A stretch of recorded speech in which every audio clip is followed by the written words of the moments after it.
سوال کیا گیا ہے کہ جمعے کی رات یا جمعے کے دن میں فوت ہونے والے سے قبر میں سوال جواب نہیں ہوتے یا اس کو عذاب قبر نہیں ہوتا، اس کے بارے میں بتایا جائے۔ تو اس سلسلے میں آپ چند باتیں پیش نظر رکھیے۔ پہلی بات تو یہ ہے کہ اس باب میں ایک روایت موجود ہے، رسول گرامی صلی اللہ علیہ وسلم کا ایک فرمان روایت کیا گیا ہے، اور وہ یہ کہ آپ نے فرمایا کوئی بھی مسلمان اگر جمعے کی رات کو یا جمعے کے دن میں مر جائے الا وقاه اللہ فتنة القبر، اللہ تبارک اسمہ و تعالی اسے قبر کی آزمائش سے محفوظ فرما لیتے ہیں۔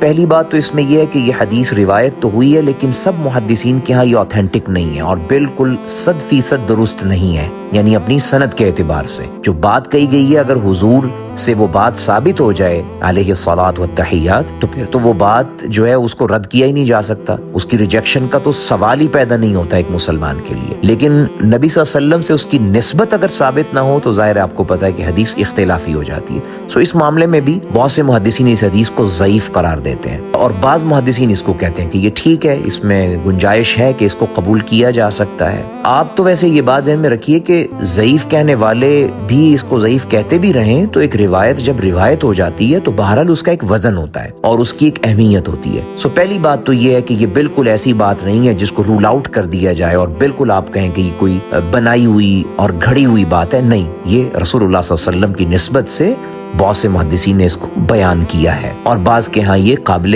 حجت بھی ہے اور ٹھیک ہے۔ دوسری بات اب یہ سمجھنی چاہیے کہ اس میں جو کچھ بیان ہوا ہے وہ اللہ تبارک اسمہ و تعالیٰ کا فعل بیان ہوا ہے، یعنی اس میں انسان کے عمل کی بات نہیں ہو رہی ہے، اللہ کے فعل کی بات ہو رہی ہے، یعنی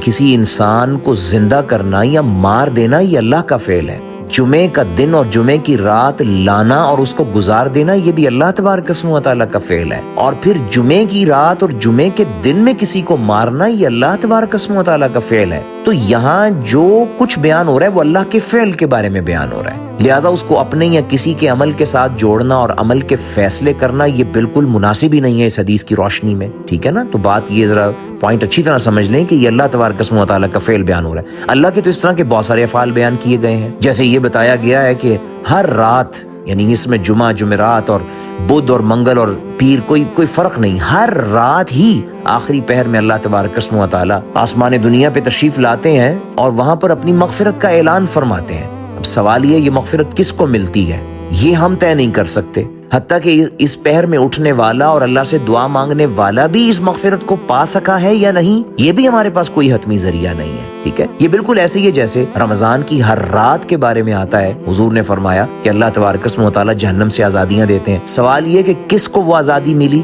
جو رمضان کی رات میں جاگا یا نہیں جاگا عبادت کی، اس کے باوجود آپ کے پاس کوئی حتمی پیمانہ نہیں ہے یہ کہنے کے لیے کہ ہاں اللہ نے اس کو جہنم سے آزاد ہونے والوں میں شامل کر لیا ہے۔ اللہ تبارک اسمہ و تعالیٰ کے افعال ہے، یہ اللہ کے فیضان اور اللہ کی عنایتوں کا تذکرہ ہے اس کے اندر۔ اب یہ عنایت اور فیضان کس کے نصیب میں آیا، کون اس کا مستحق ٹھہرا، ہمارے پاس کوئی پیمانہ نہیں ہے۔ ہر شخص جب اللہ کے پاس پہنچتا ہے تو اس کو پتہ چل جاتا ہے کہ اس کا انجام کیا ہے۔ تو یہ دوسری بات یہ بھی سمجھ لیجئے۔ اب تیسری بات اس میں یہ ہے کہ آپ بجائے اس کے کہ جمعے کی رات اور جمعے کے دن کا انتظار کریں، بہتر یہ ہے کہ آپ اللہ تبارک اسمہ و تعالیٰ کی مغفرت کو طلب کریں اور اپنے عمل کو بہتر بنائیں، اور جمعے اور جمعرات اور راتوں اور دنوں کا انتظار نہ کریں، بلکہ آپ ہر دن اور ہر رات تیاری کریں، موت کی تیاری کریں، موت کے بعد اللہ کے سامنے پیش ہونے کی تیاری کریں، اخلاص کو پیدا کریں، شرک کو ختم کریں، بدعت سے نکل آئیں، حرام سے نکل آئیں، گناہوں سے اپنے دامن کو بچائیں، خیر کے اوپر اپنی زندگی کو استوار کریں۔ یہ ہر روز، ہر رات، ہر دن میں ہمارا یہی وظیفہ ہونا چاہیے۔ تو ٹھیک ہے، اگر اس طرح کا وظیفہ ہے اور اسلام کی خوبصورت نعمت اور ایمان کی نعمت ہمیں ملی ہوئی ہے، اور اسی دوران اللہ تبارک اسمہ و تعالیٰ کی طرف سے یہ انعام ہو جاتا ہے کہ جمعے کی رات یا جمعے کے دن میں آپ کی وفات ہو جاتی ہے، تو انشاءاللہ اللہ تبارک اسمہ و تعالیٰ آپ کو قبر کے فتنوں سے اور اس کی سختیوں سے محفوظ فرمائیں گے۔ قبر کے فتنوں میں بہت سارے فتنے ہیں، جیسے قبر کا ایک فتنہ یہ ہے کہ جب بھی کسی بھی مسلمان کو قبر میں اتارا جاتا ہے تو قبر ایک بار اس کو جھنجھوڑتی ہے، پھر قبر میں منکر اور نکیر سوال کرتے ہیں، آپ کو ان سوالوں کا جواب دینا ہوتا ہے۔ یہ قبر کے فتنے ہیں، تو آپ ان کی یہ تیاری کریں۔ ان کی تیاری یہ نہیں کہ آپ بیٹھ کر جمعے کی رات یا جمعے کے دن کا انتظار کریں گے۔ اور آخری بات اس میں یہ ہے کہ دوسروں کے لیے بھی یہ حکم نہیں لگانا چاہیے کہ اگر کوئی شخص جمعے کی رات یا جمعے جمعے کے دن میں مر گیا تو آپ یہ حتمی طور پہ کہنے لگیں کہ ہاں یہ تو فتنہ قبر سے بچا لیا گیا یا عذاب قبر سے بچا لیا گیا.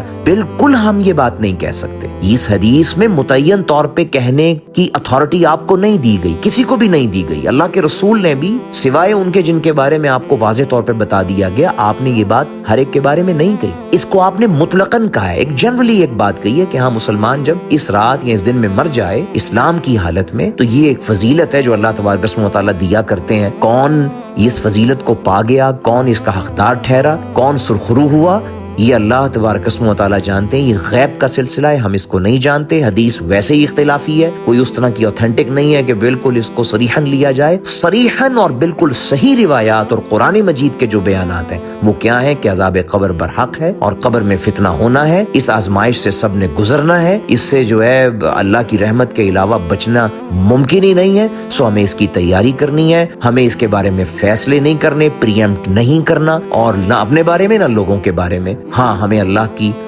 کی رحمت کی امیدوں کو بھی سامنے رکھنا ہے اور اس کے عذاب اور اس کی پکڑ کا خوف بھی رکھنا ہے, اور پھر دین پر رہتے ہوئے انشاءاللہ آخرت کی تیاری کرنی ہے. یہ منہاج اس حدیث کی روشنی میں ہمارے سامنے ہونا چاہیے. واللہ اعلم بالصواب.